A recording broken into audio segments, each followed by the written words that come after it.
Masechet Shabbat, Daf Samech Aleph. On va commencer par la dernière ligne de Samech Amud Bet. Velo biyachid bisman she'en beraglo maka. On a vu dans la Mishnah qu'il y a des restrictions également pour l'homme par rapport à la Hotza'a Birshut Harabim. Bien que normalement, tout ce qui est vêtements, chaussures, bijoux, c'est considéré comme un vêtement, c'est pas un corps étranger, et on a le droit de sortir avec Minatora dans le Reshut Harabim pendant Shabbat, mais étant donné que il y a certains risques, Hachamim ont émis certaines réserves, et ils ont institué des restrictions. Par exemple, on a retrouvé dans la Mishnah Daf Samech Amud Aleph, si vous voulez revoir, il est écrit Lo yetze ha'ish besandal hamesumar velo biyachid bizman she'en beraglo maka velo bitfilin velo bekamiya bizman she'eno min hamomche velo beshirion velo bekasda velo bemagafaim ve'im yatsa eno chayav chatat. Avec votre permission, je vais traduire toute la Mishnah parce que c'est ce qu'on va étudier aujourd'hui en fait. C'est l'explication de cette Mishnah. Alors il est bon, pour se remettre dans le contexte, de traduire à nouveau les différents sujets. Lo yetze ha'ish besandal hamesumar, ça c'est ce qu'on a déjà appris hier, la raison pour laquelle Chachamim ont institué l'interdiction de sortir pendant Shabbat avec des sabots cloutés. C'était lié à un drame qui s'est produit à l'époque sous la domination des Romains en Eretz Israël, où il y avait des gens qui se trouvaient dans une caverne, et le jour du Shabbat, ils se sont entretués parce qu'ils ont cru que les Romains les avaient aperçus. Et que, voilà, ils allaient se faire tuer par les Romains, ils se sont mis à courir à l'intérieur de la caverne, et ils se sont écrasés les uns les autres avec les chaussures cloutées. Et avec ces clous-là, ils se sont entretués, sans le vouloir évidemment.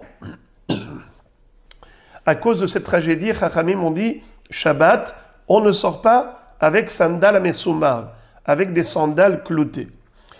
Après ça, velo biyachid, on n'a pas le droit de sortir avec une chaussure unique, c'est-à-dire d'avoir un seul pied chaussé. Car si on n'a qu'un seul pied qui est chaussé, alors, Rashi nous donne deux explications. Quel est le risque ? Soit que les gens vont se moquer de cette personne, et par conséquent, il va être gêné, et il va donc retirer sa chaussure, puisque les gens ils vont rigoler, ils vont dire quoi ? Il a qu'une seule chaussure pour ses deux pieds. Il va voir que les gens se moquent, il va la retirer, et il va courir dans la rue avec la chaussure à la main. Ça c'est Hotza'a et Shabbat. Deuxième explication que donne Rashi, au nom du Yerushalmi, c'est qu'il y a un problème de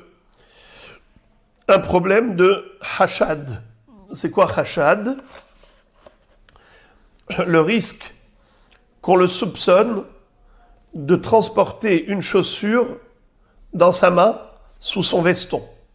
C'est-à-dire, quand on voit quelqu'un avec une seule chaussure, on se dit c'est pas normal. Il a deux pieds, il n'a qu'une seule chaussure. Où est la deuxième ? Peut-être que la deuxième, comme elle n'est pas très à l'aise, il n'est pas très à l'aise avec, peut-être qu'il a retiré de son pied et il l'a mise sous sa veste, et maintenant ce bonhomme est en train de marcher dans la rue avec une chaussure sous sa veste. C'est ce qu'on pourrait croire en le voyant ainsi. Pour ne pas attirer le soupçon, faut pas qu'il marche dans la rue comme ça, avec un na'al yahid. Lisez s'il vous plaît le Rashi. Le Rashi de la Mishnah. Velo biyachid, velo besandal yachid, bisman she'en beraglo maka. Beshas Yerushalmi mefaresh. Dans le Yerushalmi, on explique, nous dit Rashi, delo lichshede, de ta'in le havre tout est kanfe. Pour ne pas qu'on le soupçonne qu'il a une chaussure à un pied et l'autre chaussure qui le gênait, il a retiré de son pied, il l'a mise sous sa veste. à l'intérieur de sa veste. Et donc, il doit transporter pendant Shabbat. Donc, il ne faut pas attirer le soupçon. Ça, c'est une explication.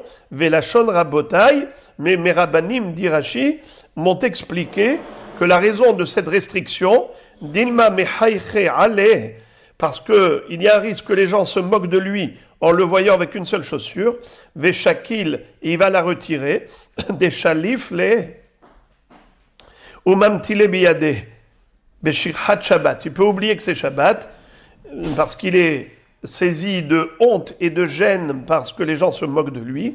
Et qu'est-ce qu'il va faire? Alors, il va la retirer et la prendre dans sa main. Et il va courir avec. C'est la raison pour laquelle il ne faut pas, pendant Shabbat, marcher avec une seule chaussure. Mais s'il a une plaie, Bisman Sheishlo Makka, alors il a le droit de marcher avec une seule chaussure. Et on verra dans la Gemara où est-ce qu'il met la chaussure. Est-ce que c'est justement dans le pied qui est malade, ou bien au contraire, il met la chaussure dans le pied qui n'est pas malade? Velo bitfilin, pas le droit Shabbat de sortir avec les tefilin. Velo bekamiya bisman sheno min hamomche, et il n'a pas le droit de sortir avec une amulette qui ne vient pas d'un professionnel. Velo be shirion, velo be kasda, velo be magafaim, pas le droit de sortir avec l'armure, le casque ou les bottes du soldat. Dans tous ces cas de figure, si l'homme a transgressé le Issour, c'est qu'un Issour des Rabbanan. Et donc, comme ce n'est pas un Issour Minatora, il ne devra pas apporter un korban expiatoire. Alors maintenant qu'on a refait toute la Mishnah, on va maintenant se focaliser sur la deuxième halakha de la Mishnah. On a dit Lo yetse besandal amesumar velo biyahid bisman she'en beraglo maka. Qu'est-ce que ça veut dire velo biyahid bisman she'en beraglo maka? Faut pas sortir avec une seule chaussure dans un seul pied si il n'est pas malade. Alors la Gemara va nous dire comme ça. Regardez maintenant la première ligne de Daf Samech Aleph. Ha yesh beraglo maka nafik. Sous-entendu que s'il avait un pied qui était malade, il a le droit donc de sortir avec une chaussure. Pourquoi est-ce qu'il a le droit de sortir avec une chaussure? Car il n'y a aucun risque, ni le risque du Yerushalmi, que les gens le soupçonnent d'avoir une chaussure cachée dans sa veste, puisqu'ils vont voir que s'il n'a pas de chaussure, c'est tout simplement parce qu'il a un pied malade. Deuxième raison qu'a donné Rashi au nom de ces rabotaves, c'est que il n'y a pas de risque que les gens se moquent de lui. On voit quelqu'un qui sort avec une seule chaussure, ça fait rire. Mais quand on voit quelqu'un qui a une seule chaussure parce que le pied est malade, alors il n'y a rien de rigolo. Alors maintenant, écoutez la question très curieuse de la Gemara. Et là, je vous demande de vous concentrer, parce que ça va durer quand même 10 bonnes minutes, pour débattre autour d'une question très curieuse. La Gemara demande Behe minayu nafik. C'est-à-dire, quand tu m'as dit que il est autorisé de sortir Shabbat avec une seule chaussure lorsqu'il y a un pied malade, la question est de savoir, la chaussure, elle est où? Dans le pied malade ou dans le pied non malade? C'est ça la question d'Agmara. Behe minayu nafik. Il y a deux possibilités. Soit la personne met la chaussure, justement, dans le pied malade pour le protéger de toutes sortes de cognements contre des pierres dans la rue,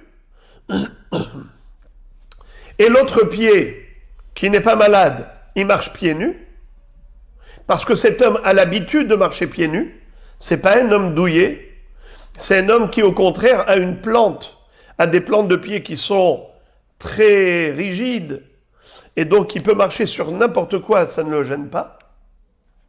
Soit au contraire, la chaussure, on la met dans le pied qui n'est pas malade, et il n'y a pas de risque de moquerie, parce que s'il ne met pas la chaussure dans l'autre pied, parce que tout le monde voit qu'il est malade. Et donc il ne met pas de chaussure pour ne pas se faire mal avec la chaussure quand il a déjà mal aux pieds. Alors il n'y a pas de risque de soupçon, et il n'y a pas de risque qu'on se moque de lui. Alors c'est ça la question de la Gemara. Behe minayhu nafik. La chaussure unique qu'il a le droit de mettre dans l'un des deux pieds, c'est dans quel pied qu'il a le droit de mettre? Est-ce que c'est dans le pied malade ou pas malade? Amarav Huna be'ota sheyesh ba maka. Mahloket. Rav Huna dit que il met la chaussure dans le pied malade. C'est ça ce qu'on a autorisé. Et on va voir que Hiya bar Rav va dire le contraire. Que la Mishnah, quand elle a autorisé Na'al Yahid, Davka be'ota she'en ba maka. La chaussure unique, il va la mettre où? Dans le pied qui n'est pas malade. Alors c'est quoi cette discussion? Pour ça que je vous ai dit qu'il faut vous concentrer. Regardez comment la Gemara et Rashi vont expliquer. D'abord la Shita de Rav Huna. Amar Rav Huna be'ota sheyesh ba maka. On a dit qu'on a le droit de sortir Shabbat avec une chaussure unique. Et nous dit Rav Huna, tu veux savoir où est-ce qu'on la met? On va la mettre dans le pied malade, justement. Pourquoi? Alma kassavar sandal leshum tsa'ar avid. Car lui, Rav Huna pense qu'en général, pourquoi les gens mettent des chaussures? Quel est l'intérêt de mettre des chaussures? Il y a deux aspects. Soit on peut dire que c'est du confort, c'est ta'anoug. Soit on peut dire que c'est pour éviter du tsa'ar. Si tu marches sans chaussures, tu as du tsa'ar. Tu vas te faire mal en marchant sur des pierres, sur du sol dur, et ainsi de suite. Comme tu as du tsa'ar, tu mets les chaussures. Donc quel est l'objectif de la chaussure? C'est d'éviter le tsa'ar. Ou bien je peux dire que non. Il y a des gens qui sont habitués, et d'ailleurs ça se passe comme ça encore dans certains pays qui vivent dans la pauvreté, ils marchent toujours pieds nus. Toujours pieds nus. S'il y en a un parmi eux qui va se mettre des chaussures, eh bien c'est vraiment qu'il est douillé. Il est vraiment hysténiste, quel caprice. Il va aller se mettre des chaussures, celui-là. Il cherche le ta'anoug. Alors la Gemara dit, quel est le but des chaussures? Est-ce que c'est l'imnoa tsa'ar ou bien est-ce que c'est bishvil ta'anoug? Alors la Gemara dit que Rav Huna qui a dit qu'on met la chaussure justement là où il y a une plaie, ça veut dire qu'en général, pourquoi on met des chaussures? Sandal leshum tsa'ar avid. Et alors, qu'est-ce que ça nous explique maintenant par rapport au dinim de Shabbat? Regardez Rashi. Deuxième ligne de Rashi. Sandal leshum tsa'ar avid. En général, un homme, pourquoi il met des chaussures? C'est parce qu'il ne veut pas souffrir des heurts et des cognements contre toutes sortes de pierres ou de rochers qui pourrait y avoir dans le sol, dans le Reshut Arabim, dans le domaine public. Hilkar, ksheroim ototsoleya. Si on voit que cet homme a un pied malade, il est boiteux, Yod'im sheyesh beraglav maka. On sait qu'il a une plaie dans un pied. En hoshdim oto shetohen et hasheni beyado. On ne craint pas le soupçon, parce que personne ne va dire qu'il a caché sa chaussure, la deuxième chaussure, il a caché sous son veston. On ne craint pas ça. Pourquoi? Et la makirin bo lefi ma'asav, chez parsotav kashot, ve'eno mitzta'er, beitedot adrachim, ve'lo no'alo, et la mishum makka, ve'dayo bazel evado. Ça veut dire, en général, les gens qui mettent des chaussures, c'est des gens qui ont peur de se heurter. Alors ils mettent des chaussures. Mais il y a beaucoup de gens qui ne mettent pas de chaussures et qui marchent pieds nus. Alors lorsque je vois quelqu'un qui a un pied nu, et un pied malade où il y a une chaussure. Qu'est-ce que ça me laisse penser? Ça me laisse croire qu'en effet, cet homme, il appartient à la catégorie des pieds durs, des pieds insensibles, non fragiles, qui est capable de marcher sur tout et n'importe quoi. Il a des plantes de pieds qui sont très dures, comme dit Rashi, par sotav kachot. Il a des plantes de pieds qui sont dures et sèches. Il n'est pas mitztaer. C'est pour ça qu'il ne met pas de chaussure dans le pied qui n'est pas malade. Et s'il a mis une chaussure dans le pied malade, c'est exceptionnel. C'est parce que maintenant il est malade, alors il veut protéger son pied de toutes sortes de cognements. Mais dans l'absolu, il ne met jamais de chaussures, ce bonhomme. Donc on ne viendra pas à le soupçonner d'avoir une deuxième chaussure cachée sous son veston qu'il transporte pendant le Shabbat. Et Rashi conclut en disant Velelachon rabotai inami machachu ale delo hazu le maka lo shalifla de mitztaer beitedot adrachim ehamat amaka. Rashi, très gentiment, nous accompagne dans la Gemara avec les deux explications d'origine. Rappelez-vous, il avait dit au nom de ses rabbanim que la raison pour laquelle on n'a pas le droit de sortir avec un Na'al Yahid, c'est par rapport au risque que les gens se moquent de lui, et lui, en étant gêné, qu'est-ce qu'il va faire? Il va retirer la chaussure qu'il avait, la chaussure unique, et il va se sauver avec. Il va marcher dans le Reshut Harabim avec une chaussure dans la main. C'est cela que nous craignons. Eh bien maintenant, cette crainte n'existe pas. Pourquoi il n'y a pas de risque? Parce que ce bonhomme se dit, premièrement, les gens qui vont voir qu'il est malade, ils ne vont pas se moquer. Et même s'ils vont se moquer, lui, il ne va pas retirer pour autant sa chaussure par crainte de la moquerie. Pourquoi il ne va pas se laisser intimider? Parce qu'il se dit, entre leur moquerie à eux et ma souffrance physique de mon pied malade qui risque de se cogner, je préfère qu'il se moque plutôt que de souffrir. Et donc il ne va pas retirer la chaussure de son pied malade. Donc on a compris maintenant. Pourquoi, d'après Rav Huna, quand on a dit dans la Mishnah qu'on a le droit de porter une chaussure unique, si le pied est malade, de quel pied s'agit-il quand on dit qu'il faut le chausser avec une chaussure unique? Est-ce que c'est le pied malade ou le pied non malade? D'après Rav Huna, c'est le pied malade. Et c'est là qu'on permet. Et pourquoi? Parce que quand tu vas mettre une chaussure à ton pied malade, c'est pour éviter qu'il se fasse mal davantage, puisqu'il est maintenant fragile ce pied. Alors, il n'y a pas de risque que les gens disent quoi que ce soit. Quel est le risque? Qu'est-ce que nous craignons en général? En temps normal, on craint soit le soupçon, soit la moquerie. En l'occurrence, il n'y aura aucune moquerie. Pourquoi? Parce que les gens disent, mais parce qu'il est malade, c'est pour ça qu'il a mis une seule chaussure. C'est pour protéger son pied malade. Et pourquoi il n'a pas de chaussure de l'autre côté? Parce que c'est quelqu'un qui a les plantes très dures et insensibles. Puisqu'il a des plantes dures et insensibles, donc jamais il ne met de chaussures. Ah, maintenant il a mis une chaussure unique, et alors tu vas te moquer de lui, tu vois pas que son pied est malade? Et même si les gens ne voyaient pas qu'il était malade et qu'il se moquerait, eh bien, lui ne va pas tenir compte de cela. Il n'y a pas de risque que pendant Shabbat, il retire la chaussure et qu'il court avec. Et par rapport à l'explication du Yerushalmi, qui avait dit qu'il y a un risque de soupçon que les gens vont croire qu'il est Mehalel Shabbat, eh bien ici, personne ne va croire ainsi.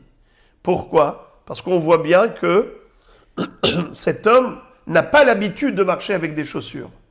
Il marche en général à pieds nus. Seulement, maintenant qu'il a un pied malade, pour le protéger, il y a mis la chaussure. La Gemara déduit de là que pour Rav Huna, l'esprit d'une chaussure, c'est pas pour le ta'anoug, c'est pour éviter le tsahar. Et quelqu'un qui est insensible, qui n'a pas de tsahar, eh bien, il ne porte pas de chaussures. Comme dans tous ces pays que vous connaissez. Par contre, Hiyabarav nous dit le contraire. Hiyabarav Amar, Be'ota she'en ba Makka. Lui, il dit au contraire, quand quelqu'un a un pied malade, la Mishnah a autorisé de porter une seule chaussure unique, et on ne craint pas les moqueries ou les soupçons. C'est justement lorsqu'il va mettre cette chaussure unique dans le pied qui n'est pas malade. Et la Gemara explique la svara de Hiyabarav. Alma kasavar les shum ta'anug avid. Vezu sheyeshba makka, makkata mochahat alea. Ça veut dire que en général, le concept de ce qu'on appelle chaussure, c'est quelque chose qui vise le confort. Les gens y mettent des chaussures, non pas que pour éviter du tsahar, même pour le confort. C'est cela l'habitude des gens. Et alors maintenant, cet homme-là qui va sortir avec une seule chaussure dans le pied qui n'est pas malade, il n'y aura pas de risque de moquerie. Pourquoi est-ce qu'il ne met pas la deuxième chaussure? Eh bien parce qu'on voit qu'il a un pansement, il n'a pas envie de se faire mal avec une chaussure. Regardez Rashi, les shum ta'anug avid. Rashi explique longuement. Il dit, les gens quand ils portent des chaussures, c'est pour le plaisir. Pourquoi? Adam istenis verach, umakirin mitoch ma'asav, shena'al na'alo ahat, sheu istenis. L'homme est en général douillet, délicat, et donc il ne prend pas de risque, il préfère mettre une chaussure et mettre des chaussures normalement pour ne pas marcher sur le sol directement et ainsi de suite. Alors maintenant, pourquoi dans le pied malade il n'a pas mis de chaussures? Zou makata mochiha aleha ou mevinim she'amaka monato mininol velo hashdele. Et on comprend que c'est à cause de la plaie qui n'a pas mis de chaussures et on ne va pas le soupçonner d'avoir caché la chaussure sous la veste. Et les inyan ahouchenam ilo mechayche aleh, et il n'y a pas de risque de moquerie puisqu'il n'y a rien de rigolo. Quand quelqu'un est malade, c'est normal qu'il ne va pas mettre une chaussure à son pied malade pour se faire des douleurs. Donc c'est tout à fait normal ce qu'il fait ce monsieur. Je voudrais vous rajouter un commentaire du Ritba. Ritba c'est l'un des Rishonim. Il nous dit comme ça. D'après Rav Huna qui dit que en général, un homme il met les chaussures que si c'est pour éviter du tsar. Il dit comme ça. Iloya Noël est à sandal barigel à bria, velo barigel à petsoa, ayamar ebekar, chez Enozakouk les sandalim la gen al raglav, venimtsa sha sandal yahid jou Noël beraglo, à bria, eno meshamesh ela le ta'anoug, ve'areu nechshav kemassa, share le de'azu, sibat alvisha harigila, irak le tzorech meni'at tsar. Il dit qu'en général, l'homme, lorsqu'il met une chaussure, il met des chaussures, c'est que pour éviter du tsar. C'est pas pour se faire du plaisir. Alors, nous dit maintenant le Ritba que d'après Rav Huna, l'homme doit mettre la chaussure justement au pied qui est malade. Car s'il met la chaussure que au pied qui n'est pas malade, c'est un vrai problème. Parce que on considère qu'il a mis en fait que pour le plaisir. C'est pas pour éviter le tsahar. Car si c'était pour éviter le tsahar, il aurait mis dans le pied malade pour protéger son pied malade de toutes sortes de cognements. Pourquoi tu mets la chaussure dans le pied qui n'est pas malade? C'est juste pour du confort inutile. Eh bien, c'est considéré comme un massoï, d'après Rav Huna. Si tu mets les chaussures aux deux pieds, c'est que tu ne veux pas de tsahar. Alors, ok. Mais si tu mets que dans un seul pied, ça veut dire que toi, tu ne fais pas partie des gens qui ont du tsahar. Tu fais que pour le confort. C'est-à-dire que tu ne fais pas pour éviter du tsahar. Sinon, tu aurais mis aussi dans le pied malade. Alors, tu le fais que pour le confort, ça c'est massoï. C'est extraordinaire ça, d'après Rav Huna. Mais d'après Hiya Barav, pas du tout. La raison pour laquelle on met des chaussures, c'est pour le ta'anoug. C'est justement pour le confort. La Gemara veut dire que Rabbi Yochanan rejoint l'opinion de Rav Huna. Ve'af Rabbi Yochanan savar l'aleha de Rav Huna. De amar le Rabbi Yochanan le Rav Shaman bar Abba, havli mesanai. Un jour, Rabbi Yochanan était avec son élève Rabbi Shaman bar Abba et lui a demandé de lui apporter ses chaussures. Yahivle de Yamin. L'élève a donné à son Rav la chaussure du pied droit. Amarle asito maka. Tu as fait de mon pied un pied malade. Qu'est-ce que ça veut dire? Au travers de cette ironie, Rabbi Yochanan enseigne une halakha. On sait que Shabbat, on n'a pas le droit de mettre une seule chaussure lorsqu'on sort dans la rue, de peur qu'on se moque de lui, qu'il la retire, ou bien qu'on le soupçonne d'avoir dans sa veste une chaussure qui transporte Birshut Harabim. Alors maintenant, c'était en semaine, c'était un jour de semaine, et Rabbi Yochanan va lui dire à son élève, donne-moi la chaussure, donne-moi mes chaussures. Il lui a donné une, celle de droite. Alors il lui a dit, tu as fait de mon pied un pied malade. Ça veut dire quoi? Étant donné que, regardez qu'est-ce qui va se passer. À Sito Maka,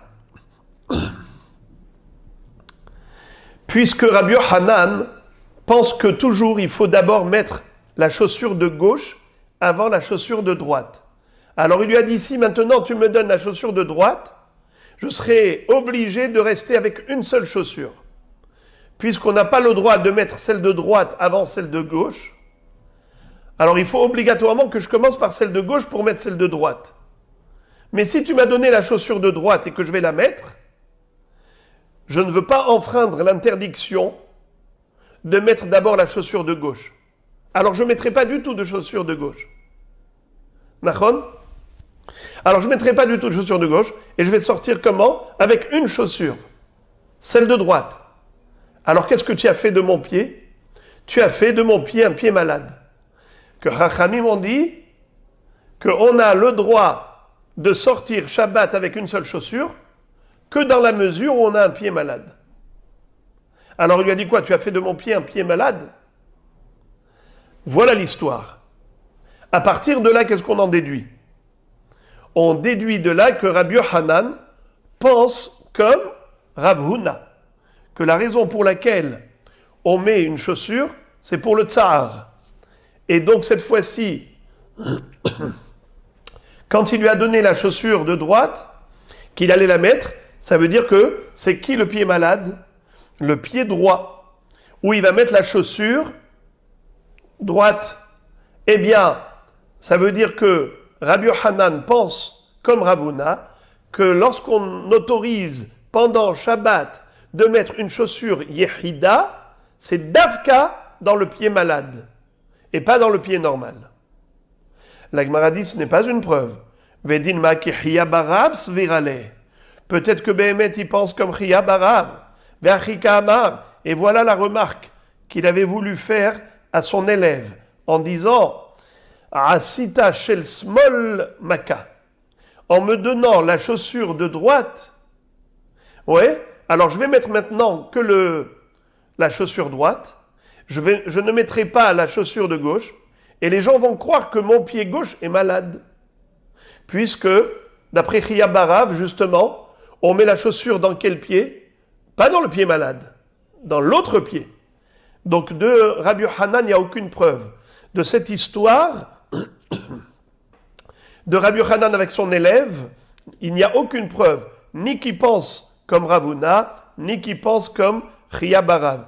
Il se peut qu'il pense comme l'un ou l'autre, on ne sait pas.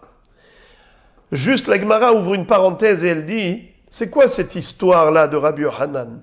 Il a dit, si tu me donnes la chaussure de droite, du pied droit, eh bien je pourrais mettre qu'une seule chaussure. Je ne pourrais pas mettre celle de gauche. Lama. Ve'azda Rabbi Yochanan l'État, mais Rabbi Yochanan est fidèle à sa propre opinion. De Amar Rabbi Yochanan kit filin, kachman alim, matefilin bismol, afman alim bismol. Rabbi Yochanan lui dit que les chaussures, ça ressemble aux téphilines. Comme les téphilines, on commence par la gauche, plutôt, on ne met les téphilines uniquement à gauche, on ne met pas les téphilines à droite. Comme il est écrit dans la Torah, Kshartam leot al yadecha, ul zikaron ben einecha, Kshartam leot al yadecha. Alors, qu'est-ce que ça veut dire al yadecha? Comment c'est écrit? Regardez ce que dit Rashi. Al yadecha, malé, yadkeha. Au lieu d'écrire yadecha, yud, dalet, chaf sofit, on a écrit yud, dalet, kaf, he. Alors, pourquoi est-ce qu'on a écrit comme ça, avec un he en plus? C'est pour dire que c'est la contraction de deux mots. Yadkeha, la main faible. Où est-ce qu'on met les téphilines? Dans la main faible. Alors, on a compris. Étant donné que la main faible, c'est la main gauche, et on met les téphilines sur la main gauche, ainsi les chaussures, quand on les porte, il faut d'abord donner priorité au pied gauche. Et donc, si tu mets d'abord le pied droit, tu as mis d'abord la chaussure du pied droit, tu ne pourras plus mettre la chaussure du pied gauche maintenant. C'est pour ça qu'il lui a dit, je ne peux pas accepter que tu me donnes maintenant le pied droit. D'abord, on va me chercher le pied gauche. Sinon, asitomaka. Comment tu voudrais que je sorte maintenant avec une seule chaussure? Parce que je ne pourrais pas mettre celle de gauche maintenant. Étant donné qu'il faut toujours commencer par la gauche. Quand est-ce qu'on commence par la gauche? Si on met les deux. Mais si on ne met pas les deux et qu'on met que celle de droite, alors on met que celle de droite. Alors il lui dit, si tu m'obliges à mettre celle de droite d'abord, je ne pourrai pas mettre celle de gauche et je vais sortir avec une seule chaussure, comme quelqu'un qui a une plaie. Alors Moray Verabotaï, à ce propos, nous dit Tosfot que Behemet, on retrouve la notion de Chashivut, la notion de Chashivut au Yamin dans la Torah. Dans la Torah, on voit que la Torah accorde une préséance à la droite, une importance et une priorité à la droite. Comme par exemple, lorsque le Metzora venait et on devait lui faire la Tahara, on lui mettait de l'huile et des gouttes de sang du Korban sur l'oreille, sur le pouce, sur l'orteil, eh bien, on mettait sur quel membre? L'oreille droite, sur le pied droit, sur la main droite, toujours la droite. Pareil, Halitza. Lorsque la Torah dit qu'un homme ne veut pas épouser sa belle-sœur, la veuve de son frère qui est mort sans enfant, alors il devra le déchausser au Beddin.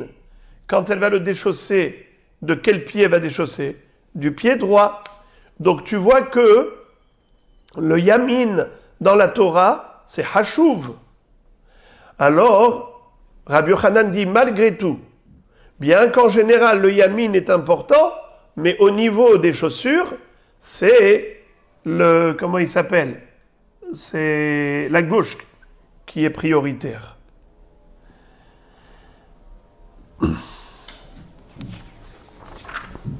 Métiv, et la Gemara pose la question en citant une baraïta qui contredit Rabbi Yochanan. Métiv, et Kshehu Noël shel Yamin, ve'achar kach Noël shel Smol. La Braïta dit clairement le contraire, que quand on met les chaussures, on met d'abord celle de droite et ensuite celle de gauche. Alors comment Rabbi Yochanan dit le contraire? Alors en effet, a priori, il s'appuie sur une autre Baraïta pour dire le contraire. Amar Rabbi Yosef, Ashta detanya hachi, ve Amar Rabbi Yochanan hachi, de avad hachi avad, ve de avad hachi avad. Rabbi Yosef dit, maintenant que la Baraïta nous dit qu'il faut mettre d'abord la chaussure droite, Ensuite, Rabbi Yochanan nous dit chaussure gauche. Qu'est-ce qu'on fait? On fait comme la Braïta, on fait comme Rabbi Yochanan? Eh bien, Rabbi Yosef te dit, tu fais comme tu veux. Des avad hachi, avad. Des avad hachi, avad. Celui qui fait comme ça, eh bien, il a bien fait. Celui qui fait comme ça, il a bien fait. Ça veut dire que quoi? Qu'on peut faire n'importe quoi. On peut faire ce qu'on veut. Nachon? Eh bien, d'abord, Tosfot pose une question. Il dit quoi? Behemet, Rabbi Yochanan, il peut contredire une baraïta, mais Rabbi Yochanan, c'est un émora. Il ne peut pas contredire une baraïta. Regardez ce que Tosfot dit, le premier Tosfot de la page en haut, à gauche.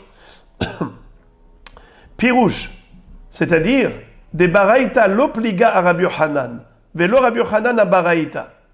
C'est qu'en réalité, il n'y a pas de mahloket entre eux. Ve'achi piroucho, kitfilin, afalgav de yamin hashuv ali inyan, bohen yad ou bohen ragel, vechen inyan halitza, yachol in'ol shel smol tehila. ובראיתא נמי כמשמען דבר גם דשמאל חשוב על תפילין יכול לנעול של ימין תחילה. Tosfot explique qu'en réalité, Rabbi Yochanan et la Baraïta ne se contredisent pas, mais ils sont complémentaires. C'est-à-dire que chacun te propose une autre hypothèse. C'est-à-dire, la Baraïta, elle met en valeur la droite. Elle dit, je sais que pour les tefilines, la gauche est plus importante.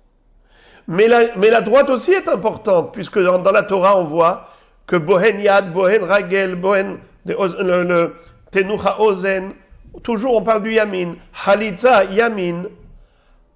Donc elle a voulu te dire, il n'y a pas que la gauche qui est importante comme pour les tefilines. La droite aussi est importante. Et Rabbi Yochanan a fait le chemin inverse.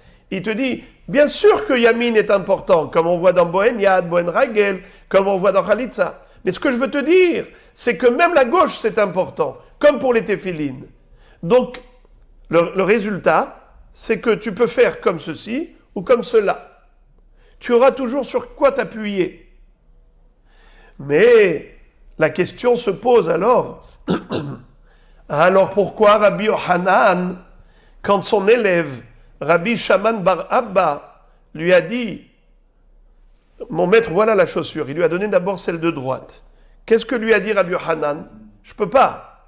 Si je mets celle de droite, je ne pourrai pas mettre celle de gauche. Et après, je vais sortir comme quelqu'un qui a un pied malade. Mais pourquoi il a dit ça? Puisque maintenant, d'après Tosfot, Rabbi Yochanan ne contredit pas la Braïta. Il vient juste rajouter. Comme quoi, tu peux t'appuyer sur la gauche, tu peux t'appuyer sur la droite, c'est-à-dire tu peux t'appuyer sur les halachot qui mettent la gauche en valeur, tu peux t'appuyer sur les halachot qui mettent la droite en valeur, peu importe, tu as toujours sur quoi t'appuyer. Alors dans ce cas-là, pourquoi il a dit, si je mets la droite, je ne pourrai pas mettre la gauche?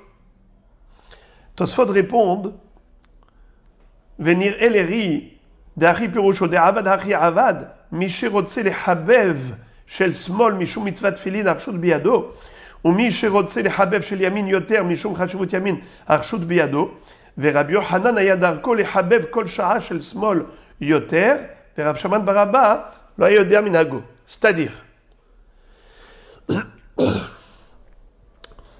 en réalité, tu peux t'appuyer soit sur les psukim de Yamin, soit small. Seulement, il faut que tu choisisses ton camp. Décide une fois dans ta vie, pour tout le temps. Tu considères que small hashuv, alors toujours small. Tu considères que yamin hashuv, alors c'est toujours yamin. Mais pas tantôt à droite, tantôt à gauche. Vous avez compris pourquoi Rabbi Yochanan ne voulait pas mettre celle de gauche après yamin, puisque lui toujours disait kitfilin karman alim. Et puisque Rabbi Yochanan a choisi son camp à gauche, eh bien gamarnou, c'est toujours comme ça. Alors, on va comprendre maintenant la suite. Amar le Abaye, Dilma Rabbi Yochanan, Hamat Nitalo Avasham Ya'ale, Ve'i Avasham Ya'ale Avadarbe. C'est-à-dire, peut-être que Rabbi Yochanan s'il a parlé de l'importance de la gauche, c'est peut-être que tout simplement il ne connaissait pas cette baraïta. Et s'il avait entendu parler de cette baraïta qui mettait en valeur la droite, peut-être qu'il se serait ravisé. Donc il faudrait qu'on fasse comme la baraïta. Ve'inami shami ale, ve'kasavar en halacha keota mishna. Et peut-être le contraire. Peut-être qu'il a entendu cette baraïta et il dit non, je ne veux pas qu'on fasse comme la baraïta. Parce qu'il dit en halacha keota mishna. Alors, qu'est-ce que tu me dis des avad kemar avad ve des avad kemar avad? Qu'il fasse ceci, c'est bien, qu'il fasse ceci, c'est bien. Mais peut-être non. Peut-être que ou bien il faut faire comme la Braïta, ou bien il faut faire comme Rabbi Yochanan, mais pas les deux. Amar Rav Nachman bar Yitzchak yireh shamayim yotzei de shnehem. Alors Rav Nachman bar Yitzchak te dit, quelqu'un qui craint Dieu, il fera les deux. La Gemara dit, c'est qui celui qui craignait Dieu? Mano, Mar Béré de Ravina. C'était Mar, le fils de Ravina. Echi Avid, comment il faisait? Sayem de Yemine velo Katar. Vesayem d'Ismale ve Katar. Vehadar Katar de Yemine. D'abord, il mettait la chaussure du pied droit. Après, celle du pied gauche. Ensuite, il allait attacher les lacets du pied gauche. Et ensuite, il allait attacher les lacets de la chaussure du pied droit. Et pourquoi il faisait ainsi? Regardez Tosfot, le deuxième Tosfot de la page. Vesiem d'Ismale vekatar. Omeriva de Davka, les Inyan Keshira ou de Hashiva shel Smol Tfe. Mishum de Hashivu Tefilin Ibakshira. Aval Ifralo. Ou les Haïtama Yeshlin Od shel Yamin Tchila Manalim Shen Baim Kshira. Qu'est-ce que ça veut dire? Tosfot nous disent que ce choix qu'a fait Morbéré de Ravina, il a une logique. Laquelle? C'est qu'il dit, pour porter les chaussures, on portera d'abord celle de droite, parce que dans la Torah, la notion de la droite, c'est plus important. Par contre, là où on a trouvé que la gauche est plus importante, c'est au niveau du kesher, c'est au niveau des tfilines. Lorsqu'on met les tefilines et qu'on attache les tefilines sur le bras, alors à ce moment-là, on a fait un kesher sur la gauche. Donc au niveau du kesher, la gauche est prioritaire. Voilà, maintenant on a compris qu'en effet, le Yireh Shamayim, il fait comme ça, et c'est comme ça que le Shulchan Aruch est posek. Vous voulez que je vous lise le Shulchan Aruch? Voilà, je vous lis. In'ol man'al yamin tehila. Il faut d'abord mettre la chaussure de droite. Velo iksherenu. Et qui n'attache pas les lacets. Aharkach in'ol shel semol veiksherenu. Et après, il va attacher les lacets du pied gauche. Veyachzor veikshor shel yamin. Et ensuite, il fera le kesher de la chaussure du pied droit. Par contre, dit le Rama, comme Tosfot, Beman'alim shelanu, shenaim kshira in'ol shel yamin tehila. Les chaussures comme mocassins, les mocassins qui n'ont pas de lacets, nous dit le Rama, il faut qu'ils mettent d'abord celle de droite. Et par contre, quand il retire les chaussures, ksheholes min alav holetz shel smol tehila, quand on retire d'abord la chaussure de gauche pour laisser plus de temps la chaussure sur le pied droit, puisque c'est ça le kavod du yamin, nous dit le Shulchan Aruch. Maintenant, la Gemara cite un Rav qui disait Chazina le Rav Kahana de l'Okapid. Rav Ashi a dit, moi j'ai vu Rav Kahana chez l'Okapid. Il ne faisait pas attention s'il mettait droite ou gauche. Ça veut dire que parfois il mettait celle de droite, parfois celle de gauche. Nachon. Alors, ici, il rapporte au nom du Bet Yosef et le Bah, une machloket, à savoir pourquoi Rav Kahana n'était pas makpid. Alors ici, il explique comme ça. D'après le Bet Yosef, Rav Kahana noket ke Rav Yosef shabraïta ve Rav Yohanan enam halukim, efshar linhog ke eze mehem shirtze. Qu'est-ce que ça veut dire? Que Rav Kahana, il pense comme Rav Yosef, comme quoi la Baraïta et Rav Yohanan ne sont pas en mahloket, mais ils sont complémentaires. Donc ça veut dire que tu peux choisir ce que tu veux. Tu veux commencer par droite, droite. Tu veux gauche, gauche. Mais le Bah n'est pas d'accord avec lui parce qu'il dit, pas du tout. Comme on a vu dans Tosfot, il faut choisir son camp. Soit tu fais toujours à droite, soit toujours à gauche. À cause de cette question, le Bah dit que Behemet Rav Kahana, il est holek complètement sur tout le monde. Holek al Rav Yosef et al Rav Nachman bar Yitzhak, et il pense que la Baraïta et Rabbi Yohanan, ils ne sont pas la halacha. Comme quoi, il n'y a aucune exigence. Tu peux faire comme tu veux. Ça veut dire que Rav Kahana, lui, pense qu'en réalité, il n'y a pas de halacha précise à ce niveau-là. Alors, Moré Verabotai, juste une parenthèse, une histoire bien connue, mais c'est bien de la rappeler maintenant. Vous avez entendu parler une fois d'une tragédie terrible en Israël, de 2 hélicoptères qui ont fait une collision, et il y avait 74 morts. Et il y avait un chayal qui devait être dans cet hélicoptère et qui a eu la vie sauve. Et il a raconté son histoire. Il a dit que lui, en étant un homme laïque, il avait un copain qui l'a ramené dans un chiour. Et ensuite, le Rav a essayé de l'influencer pour qu'il fasse teshuva. Il lui a dit, c'est peine perdue, moi j'aime la vie facile, laissez-moi tranquille. Alors, il lui a dit, tout de même, au moins tu fais une chose du judaïsme. Il lui a dit, demande-moi, mais je vais voir si c'est pas quelque chose qui est trop compliqué. D'accord, mais si c'est difficile, laissez-moi tomber. Alors, il lui a dit, voilà une halakha. La halakha la plus facile. Quand tu mets tes chaussures, mets celle de droite d'abord, et ensuite celle de gauche. Mais pour attacher les lacets, d'abord celle de gauche, ensuite celle de droite. Il lui a dit quoi? Ça, c'est une halakha? Il a dit oui, c'est écrit dans le Shulchan Aruch. Il a pris sur lui cet engagement. Et c'est ce qu'il faisait toujours.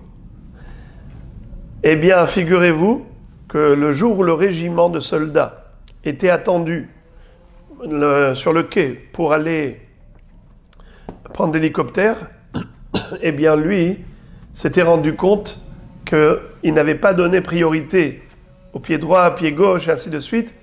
Il a dit à ses copains, je reviens tout de suite. Qu'est-ce qu'il a avancé, j'arrive. Il a été retirer ses chaussures, les remettre.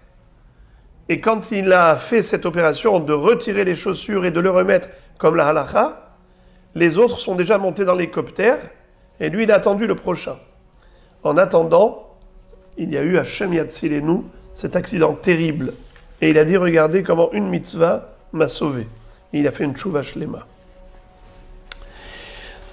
Tanu Rabbanan, kshehu noel shel yamin, ve'achar kach noel shel semol. En général, lorsque tu mets tes chaussures, tu mets d'abord celle de droite et ensuite celle de gauche.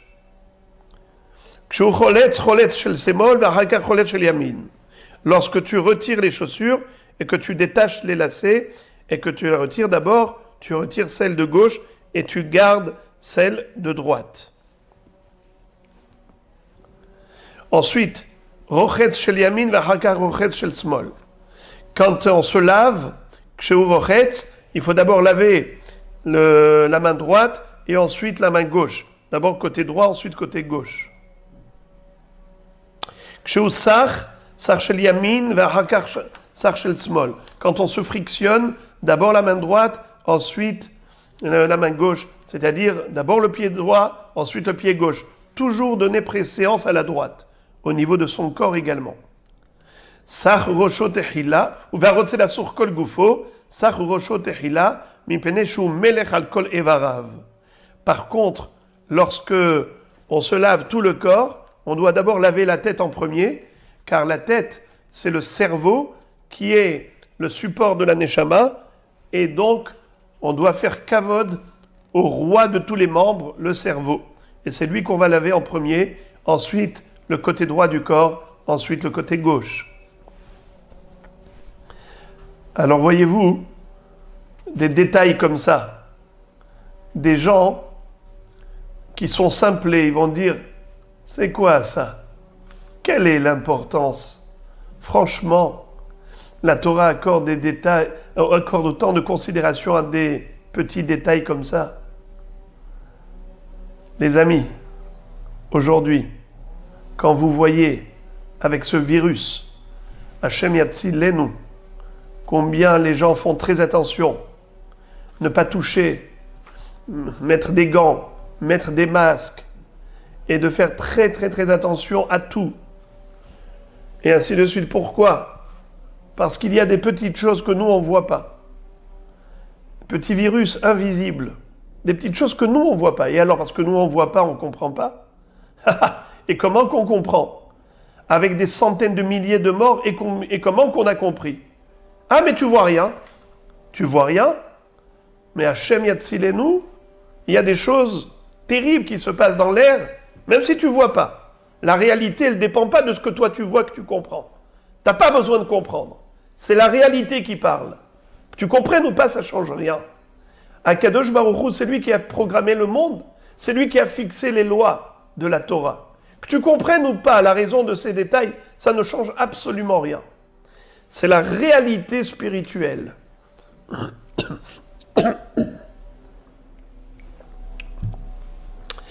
Voilà, Rabotaï, on continue.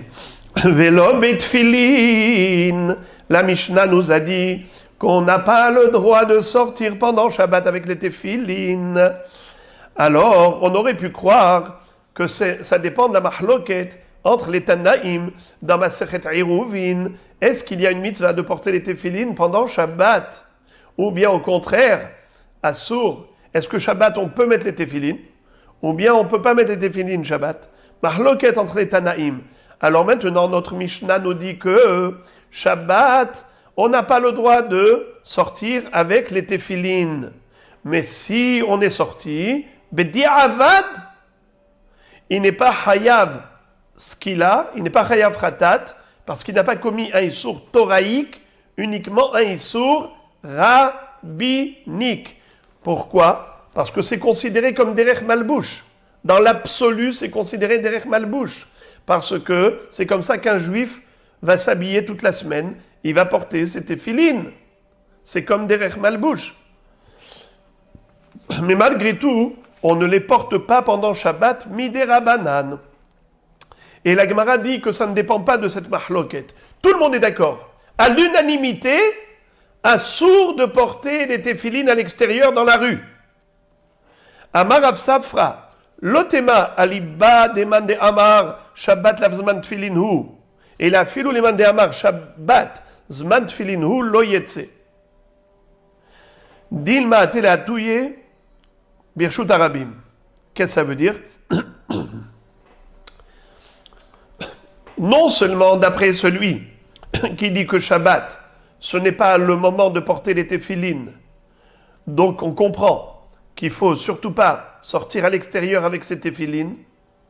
Mais même d'après celui qui dit que Shabbat, Zman Tfilin, que oui, il faut porter les Tfilin Shabbat, malgré tout, tu peux les porter qu'à la maison, mais pas à l'extérieur. Pourquoi? Étant donné que si jamais tu es à l'extérieur dans le Rishut Arabim et que tu as besoin d'aller aux toilettes, qu'est-ce que tu vas faire? Tu vas retirer les Tfilin. Tu ne peux pas rentrer aux toilettes avec les Tfilin. Et après ça, quand tu vas sortir des toilettes, est-ce que c'est sûr que tu vas mettre les téfilines immédiatement sur toi, ou bien tu vas marcher avec les téfilines dans la main, Arba Amod Birshut Arabim? Il y a un risque que tu oublies que c'est Shabbat, et tu vas transporter tes téfilines dans la rue. Voilà pourquoi les Chachamim ont dit, même s'il y avait une mitzvah de porter les téfilines pendant Shabbat, mais pas Birshut Arabim, de peur qu'il les transporte Arba Amot lorsqu'il aura besoin d'aller aux toilettes. Voilà une première version. Deuxième version, Veika dematnela asefa, ve'im yatsa eno hayav khatat. Il y a ceux qui disent que cette précision de Rav Safra se rapporte à la fin de la Mishnah, qui nous a dit que si jamais l'homme est sorti avec tous ces objets qu'on a vus dans la Mishnah, Bedi Avad, il n'est pas Hayav Hatat, parce que ce n'est pas un Issour de la Torah, c'est qu'un Issour des Rabbanan. À ce propos, il est dit Veim Yatsa eno Hayav Hatat, Amar Rav Safra lotema aliba deman ne'amar, Shabbat zman tfilin hu, et là, filou leman de'amar, Shabbat lav zman tfilin hu, eno Hayav Hatat. Maïtama, derech malbush, avida. Rav Safra est venu te dire, ne crois pas que la Mishnah a dispensé de Korban Hatat uniquement celui qui porte les téphilines, d'après le man de Amar qui dit qu'il y a chiyuv de porter les téphilines Shabbat. Non. Car même celui qui dit qu'il n'y a pas de chiyuv de porter les téphilines pendant Shabbat, malgré tout, s'il les a portés pendant Shabbat, il est sorti avec dans la rue, il n'est pas chayav hatat. Pourquoi c'est pas considéré comme un corps étranger? Étant donné que toute la semaine, c'est une mitzvah de porter les téphilines, ça devient le vêtement d'un juif, eh bien c'est considéré comme derech malbush avida. Et même Shabbat, où on n'a pas de mitzvah de porter les téphilines, si jamais le bonhomme il est sorti avec, tu peux pas dire qu'il a porté un corps étranger, il a porté un malbouche, car un juif porte les téphilines. Et maintenant, on va continuer la suite de la Mishnah, le développement de la Mishnah. On nous a dit qu'il est interdit pendant Shabbat de sortir avec un kamiya, une amulette. Bisman she'eno min hamumche. Si c'est une amulette qui a été élaborée par un homme qui n'est pas professionnel, qui n'est pas compétent. C'est-à-dire, à l'époque, les gens guérissaient en se soignant avec, entre autres, pas seulement des plantes médicinales, mais également avec des moyens métaphysiques, avec des amulettes. Ils allaient chez des gens qui savaient écrire sur des parchemins, écrire toutes sortes de noms qui permettaient d'évacuer la maladie ou même de prévenir la maladie. Ça s'appelle kamiya. Les amulettes, elles étaient portées autour du cou en général. On pouvait avoir à l'intérieur de cette pochette de cuir soit une écriture, comme j'ai dit, sur un parchemin, toutes sortes de Shemot HaKodesh, et c'est comme ça que la personne guérissait, soit on y mettait des plantes qui avaient également des facultés métaphysiques. Comme aujourd'hui, on voit qu'il y a même des pierres qui ont des sgoulottes. Eh bien, c'était des sgoulottes qui marchaient et les gens guérissaient avec ça. Alors, il y a des personnes qui étaient connues comme professionnelles parce qu'ils avaient réussi à guérir plusieurs malades. Il y avait des gens qui n'étaient pas professionnels, mais on a vu que le même kamiya qui a été fait pour ce malade, après le même kamiya pour ce malade, le même kamiya pour ce malade, on voit que ça a marché. Alors on peut avoir ce qu'on appelle un kamiya mumhe, une amulette qui a fait ses preuves. Ou bien on peut avoir un homme qui a fait ses preuves au travers des amulettes qu'il écrit. Soit Adam mumhe, soit Kamiya mumhe. Il peut y avoir deux possibilités. Soit l'homme il est professionnel parce qu'il a fait ses preuves, soit l'homme n'est pas professionnel, mais ce Kamiya là a fait ses preuves. Alors maintenant, qu'est-ce qu'on nous dit dans notre Mishnah? Dans notre Mishnah, on nous a dit qu'on n'a pas le droit, pendant Shabbat, de sortir avec un Kamiya si il n'est pas minamumhe. Amar Rav Papa, la tema ad de mumhe gavra ou mumhe kamiya. Et là, kevan de mumhe gavra, afal gav de lo mumhe kamiya. Qu'est-ce que ça veut dire? Rav Papa te dit, ne crois pas que quand la Mishnah t'a limité, t'a mis des restrictions en te disant, attention, t'as pas le droit de sortir avec un kamiya qui n'est pas minamumhe. Sous-entendu que si c'est kamiya minamumhe, alors tu peux sortir avec pendant Shabbat sans problème. Alors tu aurais pu croire que quand est-ce que tu as le droit de sortir avec pendant Shabbat? Que si tu as les deux facteurs réunis, que mumhe gavra ou mumhe kmi'a, que l'homme est considéré comme compétent professionnel parce qu'il a déjà fait ses preuves auprès de plusieurs malades, et aussi ce kamiya a déjà fait ses preuves à maintes reprises, qu'il a guéri plusieurs malades.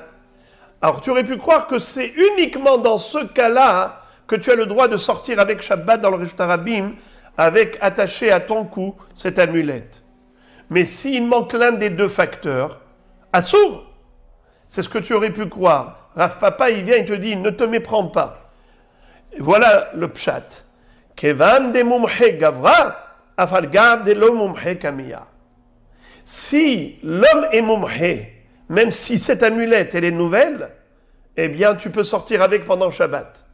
Pourquoi? Parce que cet homme, il a fait ses preuves, et donc tout ce qu'il écrit, on sait que ça va marcher. Mumhe gavra.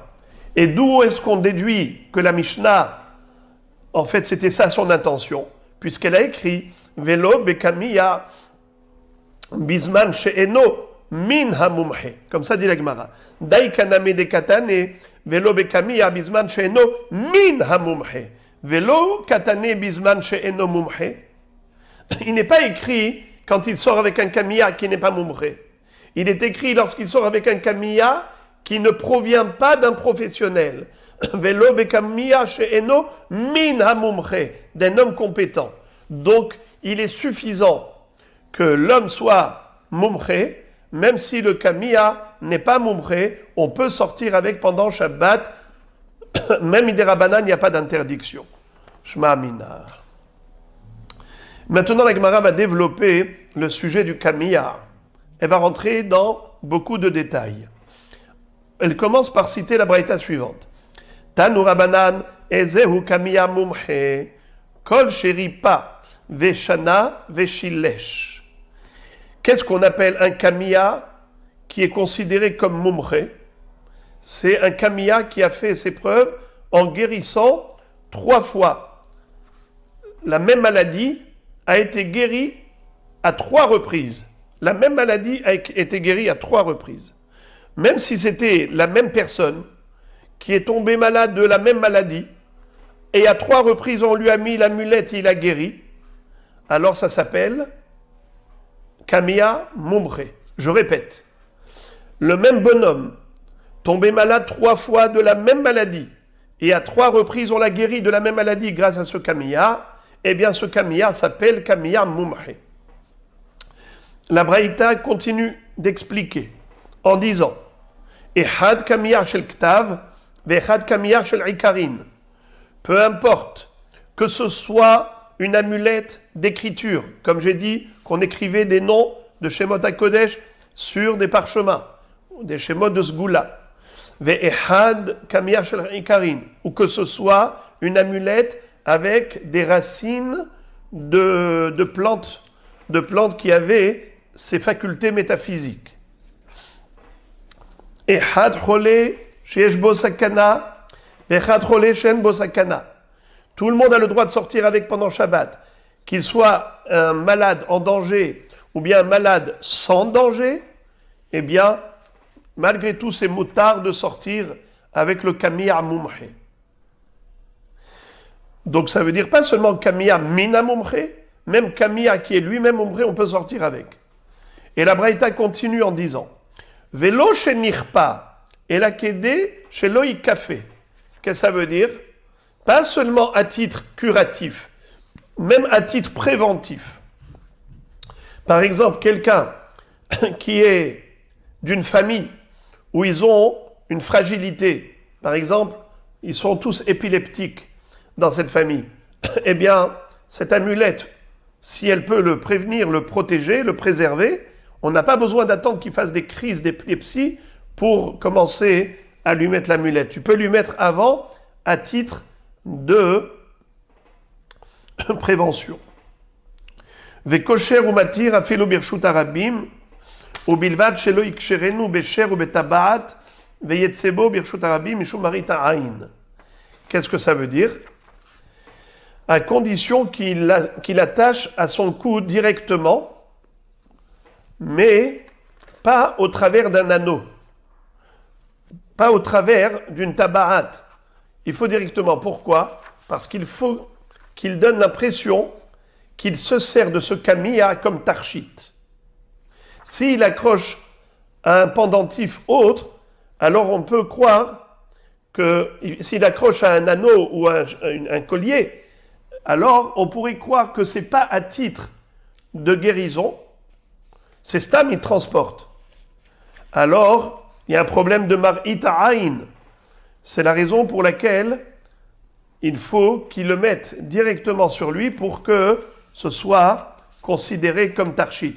Regardez s'il vous plaît le premier Rashi de Daf Samech Aleph Amoud Bet. Mi pene mar'it aïn de lo mihze keman deba'ele lirfu'a. Et là les tarchit, velav tarchitu, et là mehamadea gatcholi. Ça veut dire, si c'était un vrai tarchit, alors à ce moment-là, bien sûr, on a le droit de sortir avec un bijou attaché à son collier. Mais si ce n'est pas un tarchit en soi, pourquoi c'est considéré un tarchit pour le malade? Parce que pour lui, comme il a l'habitude de sortir avec, et c'est nécessaire pour sa santé, alors pour lui, c'est devenu tarchit. Alors quand est-ce que c'est tarchit? Que si c'est vraiment attaché au cou, alors là, on voit que c'est pour refoua. Puisqu'on voit que c'est pour refoua, et pour lui, qui est malade, ou bien à titre préventif, c'est nécessaire pour la refoua. Alors pour lui, c'est tarchit. Mais s'il accroche au collier, à ce moment-là, on ne voit pas qu'il le met en tant que refoua. Il met stam parce qu'il a besoin de transporter. Alors, tu vas me dire, oui, mais au moins ça sert de tarchit. Non.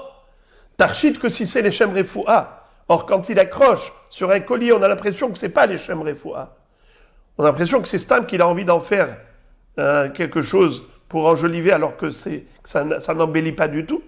Voilà pourquoi ce serait assourd de l'accrocher sur un cher. Cher, c'est un collier. Tabarat, un anneau. Il faut l'accrocher directement. Et maintenant, la Gemara pose la question suivante. À propos du Kamiya Mumre, la définition de Kamiya Mumre. Ve'atanya ezeu Kamiya Mumre, kol sheripash lo shabene adam ke'erad.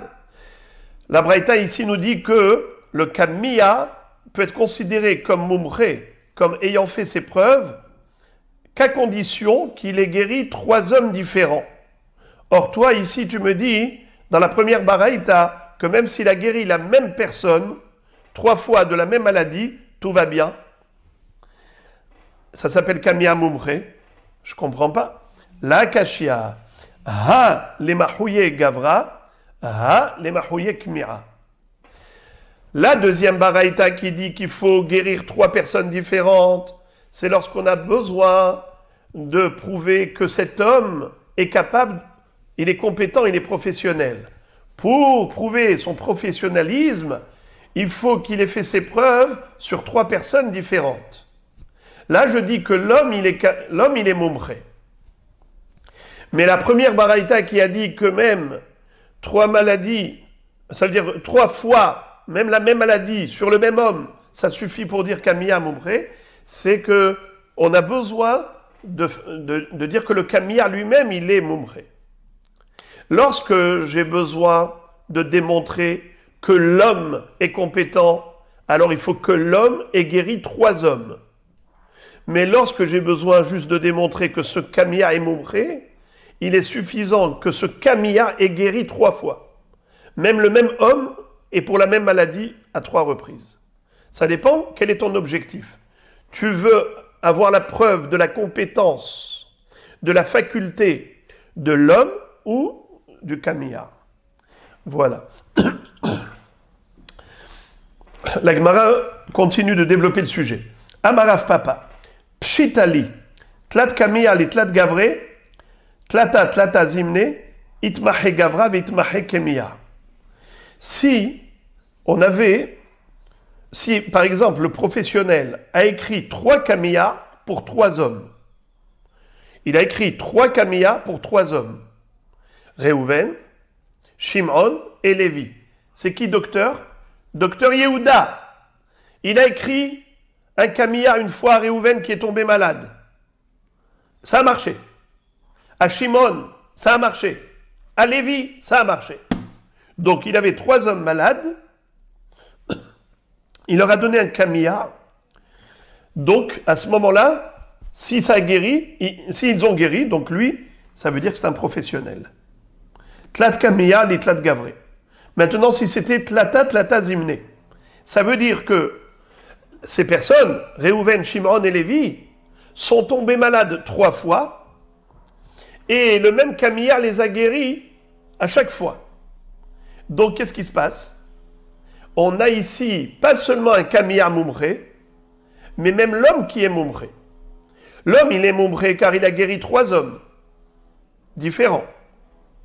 Et en plus, le Kamiya lui-même a fait ses preuves, puisque chaque homme a guéri 3 fois de cette maladie. Donc on a la preuve que pas seulement l'homme est Moumré, mais même le Kamiya.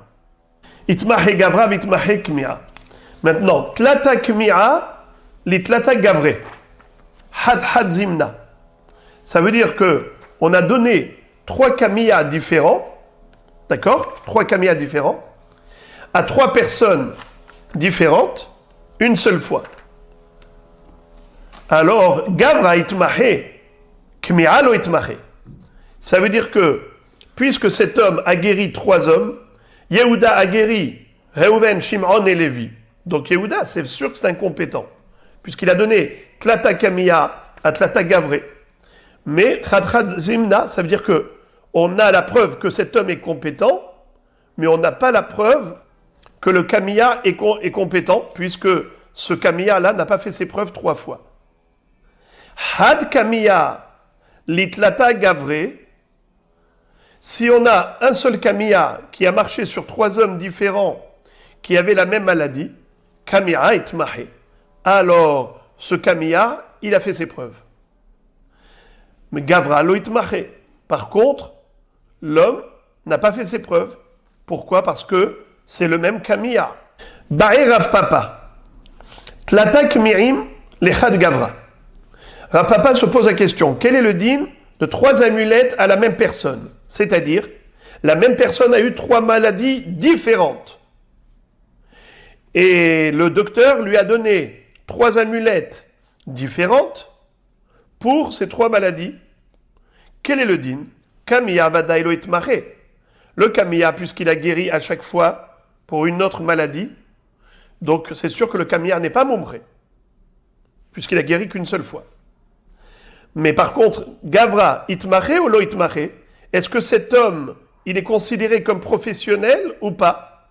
Il est Moumré ou pas? Car d'une part, il a guéri au travers de 3 kmirim différents, 3 maladies différentes. Mais c'est à la même personne. Comme ça dit la Gemara. Mi amrinan, est-ce qu'on va dire ha'asele? Voilà, il a guéri 3 maladies avec 3 Kamiya différents. Donc il faut le considérer comme un homme professionnel. Odilma mazala de haïgavra ou de ka mekabel ktava. Ou bien je peux dire que l'homme n'a pas fait ses preuves encore. Parce que si ça a marché à 3 reprises, ça a marché avec une seule personne, bien que c'était 3 maladies différentes, mais il se peut que cette personne-là, elle est apte à toutes sortes de traitements métaphysiques. Ça veut dire qu'elle a un mazal, cette personne-là, c'est que dès qu'on lui écrit une amulette, ça marche. Il a un mazal comme ça qui est réceptif au kmi'im. Donc, ce n'est pas une preuve que cet homme, ce docteur-là, puisqu'il a marché, ça a fonctionné, ce qu'il a fait 3 fois, pour 3 maladies différentes, que ça va marcher avec tout le monde. On n'a pas encore de preuves. Donc Rav Papa, il a un safek. Est-ce qu'on peut dire que oui, il a fait ses preuves? Puisqu'il a guéri avec 3 Kamiya différents, 3 maladies différentes, et donc il est considéré comme Moumré. Ou bien on va dire que non, puisque ces 3 maladies avec ces 3 Kamirim, c'était la même personne, peut-être que cette personne, elle a une aptitude, une réceptivité par rapport à tout ce qui est Kamiya. Donc, on n'a toujours pas de preuve. Teko. La Gemara est restée en suspens par rapport à cette question. Ibaya Lehu. Et maintenant, puisqu'on a parlé de Kamiya, la Gemara va poser la question suivante. Kmi'im yesh bahem mishum kedusha ou dinman bahem mishum kedusha. Lorsqu'on a écrit dans une amulette un parchemin avec des noms de Shemot HaKodesh, est-ce que cet homme-là qui porte cela, ça s'appelle qui porte des d'ivrei Kodesh ou pas? Les Ma'il Cheta, quel est l'intérêt de cette question? Et si c'est pour les sauver d'un incendie pendant Shabbat, parce que si jamais il y a un incendie qui a éclaté, alors il faut absolument sauver les Kitvei à Kodesh. Alors là aussi, ça s'appelle Kitvei à Kodesh. Pourtant, il est écrit Tashma, Habrachot ve'akmi'in, afalpi sheyesh bahem otiyot, u'me'inyanot harbe shebatorah. Clairement, la Braïta nous enseigne que si jamais pendant Shabbat il y a un incendie qui a éclaté et qui menaçait les parchemins, les amulettes, où il y avait écrit dedans des Shemot HaKodesh et des sujets de Torah, ou bien même des brachot, eh bien tout cela ne peut pas être sauvé des flammes pendant Shabbat. En matzilim otam mipnei hadlaka, c'est-à-dire les faire sortir vers un hatser qui n'est pas me'ourav. Si c'est d'un endroit à l'autre où il y a le hérouv, il n'y a pas de problème. Mais s'il n'y a pas de hérouv, eh bien interdit de les déplacer. Venisrafin bimkoman, et on les laissera brûler pendant Shabbat malheureusement. Alors donc la question ne se pose pas par rapport au inyan de l'incendie pendant Shabbat. Alors pourquoi tu te poses la question, est-ce qu'une amulette a d'Akdusha ou pas? Et là, les inyan Gniza, c'est par rapport à la mitzvah de les mettre dans la Gniza. Si c'est Kadosh, alors il faut les mettre en Gniza. La Gemara dit, mais même cela, ce n'est pas une question. C'est évident qu'il faut les mettre à la Gniza. Comme il est écrit dans la braïta suivante, Tashma, Haya katuv al yadot hakelim ve'al kar'e hamita, yagod vignezenu. Si par exemple, quelqu'un avait une casserole où il y avait le nom d'Hachem qui était inscrit sur le manche, où il était écrit sur le lit. Eh bien, figurez-vous qu'il va falloir couper et prendre cette partie où il y a écrit le nom d'Hachem et le mettre à la Gniza.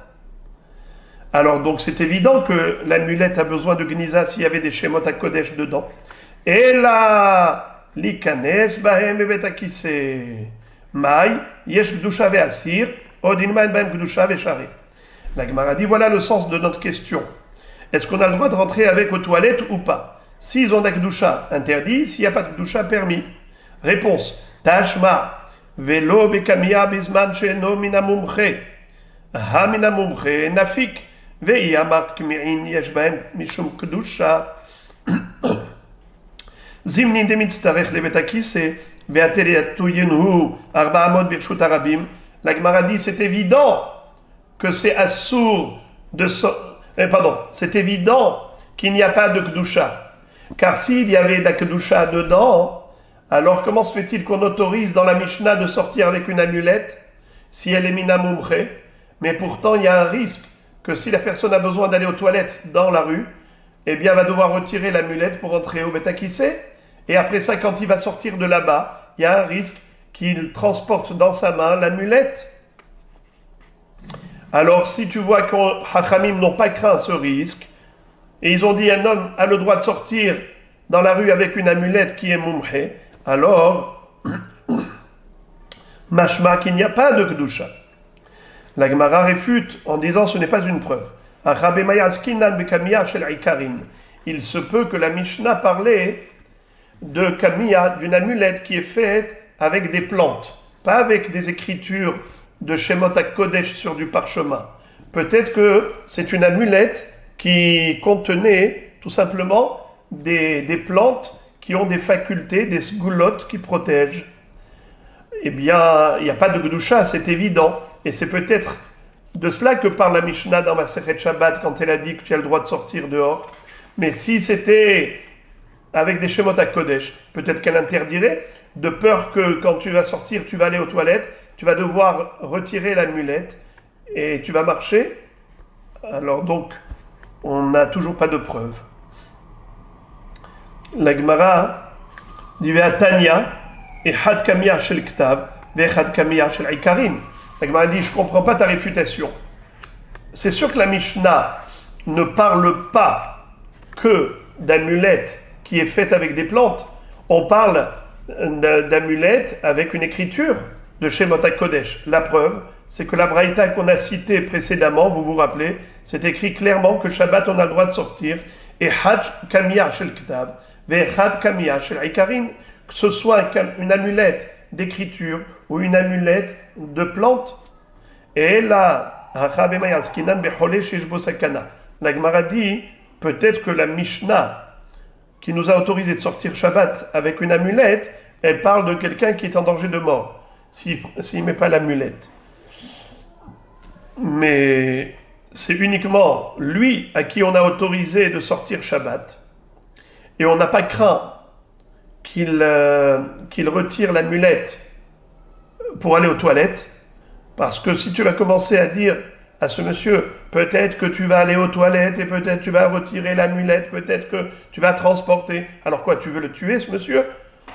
Pikuach nefesh, d'après que la Torah. Donc on ne va pas maintenant lui interdire. Mais il se peut que quelqu'un qui n'est pas Betsakana, un malade normal, peut-être qu'il n'a pas le droit de sortir avec une amulette où il y a des Shemot HaKodesh, de peur qu'aux toilettes, il va devoir retirer. Et ensuite, quand il sortira des toilettes, il va le transporter dans la rue. Qui te dit? Alors, la Gemara dit, même ça c'est faux. On a vu dans la Braïta clairement plus haut qu'on ne fait pas de distinction entre un malade en danger et un malade classique. Tout le monde a le droit de sortir avec des amulettes dans leur shtarabim. Alors, on a une preuve tranchante qu'il n'y a pas de Kedusha dans les amulettes. Car s'il y avait une Kedusha, jamais Chachamim n'aurait autorisé à ce monsieur de sortir dehors, car peut-être que, en allant aux toilettes, il risque de retirer l'amulette comme il se doit, et il va transporter. Si tu vois que la Mishnah n'a pas interdit, mashma qu'il n'y a pas de Kedusha dans les amulettes. La Gemara réfute cette preuve. Elle dit, et la kevan demassé, afalgav de nakitle biyade namish apir dame. Qu'est-ce que ça veut dire? La Gemara dit, peut-être que, en effet, Behemet, yesh bahem kedusha, il n'a pas le droit de rentrer avec aux toilettes. Peut-être. Ah, pourquoi Chachamim alors lui ont permis de sortir pendant Shabbat dans leur shtarabim avec une amulette? Il se peut que, étant donné que c'est efficace, et que le kamiya, il agit sur cette personne, même quand il tient l'amulette dans sa main, peut-être que c'est moutar, même pendant Shabbat, de marcher avec une amulette dans la main. Regardez le dernier Rashi de la page. Afalgav denakitle biyade, tarshitohu, il kachinami maitele arbaamot biyadaim, lo michyav. Je vais te dire pourquoi Chachamim n'ont pas interdit. Ils n'ont pas interdit de sortir avec cette amulette dans le Reshut Harabim, bien que c'est kadosh, et il n'a pas le droit de rentrer avec aux toilettes. Et en effet, il y a un risque qu'en allant aux toilettes, il va le transporter à Arba Amod Reshut Harabim. Ah, pourquoi ils ont permis? Ils ont permis de sortir avec, parce que même si tu sors avec l'amulette dans la main, c'est considéré comme tarchit pour le malade. Et donc voilà, mais il faut retirer aux toilettes, parce que yesh bokdusha. Ah, pourquoi on a permis? Parce que c'est tarchit même dans la main. La Gemara dit quoi? Ma pitom ve'atania Rabbi Oshaya Omer ubilvad shelo yochazenu biyado v'yavirenu arba amot birshut harabim. Ma pitom. Comme dit Rashi, premier Rashi de la page, shelo yochazenu delo avet tarchit shelo el derech malbouche. Quand est-ce que l'amulette est considérée tarchit? Que s'il a accroché à son cou, comme un malbouche, comme un collier, mais pas quand il prend dans la main comme ça. Qu'est-ce que tu me dis? Donc ma preuve est très bonne. La Gemara dit non, ta preuve n'est pas bonne. Et là, je peux te dire que la mulette dont parle la Mishnah, elle est recouverte d'une pochette de cuir. Et comme les parchemins où il y a dedans les noms d'Hachem qui sont écrits sont insérés dans une pochette de cuir, sont recouverts avec le cuir, c'est la raison pour laquelle, en effet, on peut rentrer avec, on peut sortir à l'extérieur, parce que même si il va devoir aller aux toilettes, il pourra rentrer aux toilettes avec la mulette. Pourquoi? Car l'interdiction de mépriser le nom d'Hachem en allant aux toilettes, c'est uniquement lorsque le nom d'Hachem est dévoilé, le parchemin est découvert. Mais lorsque le parchemin est enfoui dans une pochette de cuir ou une pochette quelconque, donc c'est sûr qu'à ce moment-là, il n'y a pas de manque de respect. Il n'y a pas de mépris pour le nom d'Hachem. Donc, Béhémet, l'intérieur du Kamiya, il est kadosh.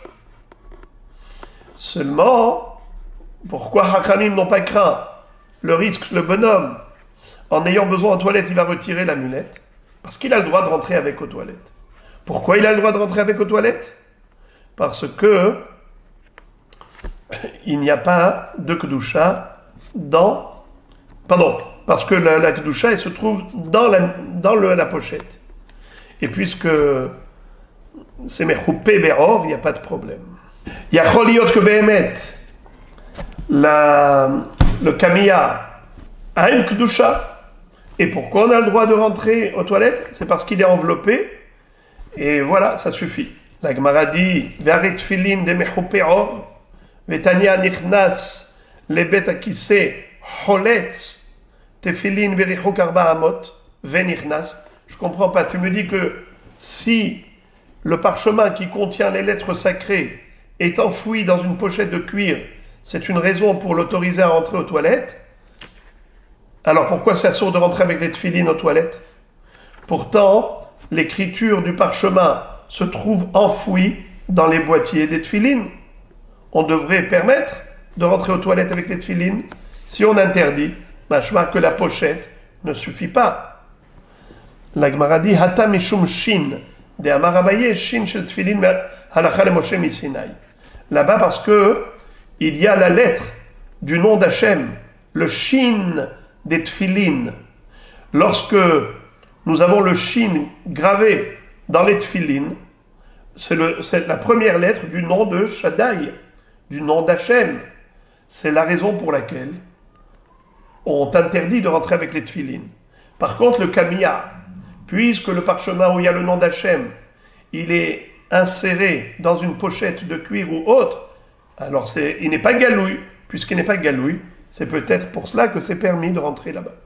Ve'amar Abaye, dalet shel tefilin, halacha le Moshe misinai.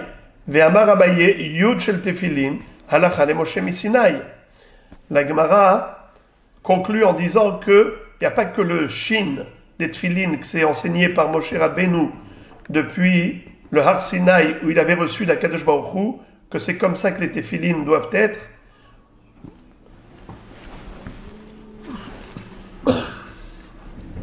Les tefilin doivent être avec le shin et le dalet et le yud. C'est la raison pour laquelle, en effet, on n'a pas le droit de rentrer avec les tefilin aux toilettes. Par contre, l'amulette, en effet, c'est moutard parce que ça se trouve à l'intérieur. À l'intérieur, même si on disait qu'il y avait de la kedusha, étant donné que ça se trouve enfoui dans la pochette, c'est moutard.